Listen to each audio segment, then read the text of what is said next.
ছোটবেলা থেকেই দেখে আসছি বাসন্তী পুজো মানে বড় পুজোর সমান আনন্দ। নবমীতে ঠাকুর দেখতে বেরোবো না সেটা কি আর হয়? তাই সকলে মিলে বেরিয়ে পড়েছিলাম প্রতিমা দর্শন করতে। শহরের ঠিক এই সময়টা গরম থাকলেও নতুন জামা কাপড় পরে সেজে গুজে প্যান্ডেল হপিং করা, প্রতিমা দর্শন করার যে আনন্দ, সেটা বোধহয় আর কোনো কিছুতেই খুঁজে পাওয়া যায় না। চলো এবার প্যান্ডেলের ভিতরে প্রবেশ করা যাক। কই তাহার মতো তুমি আমার কাছে কবু আসো না তো। যেমন করে সে হাওয়ায় ভাসে, কই তাহার মতো তুমি আমার স্বপ্নে কবু ভাসো না তো।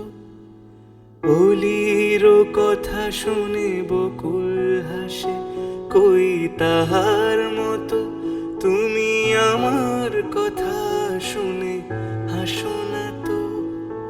ধরার ধুলিতে যে ফাগুন আসে, কই তাহার মতো তুমি আমার কাছে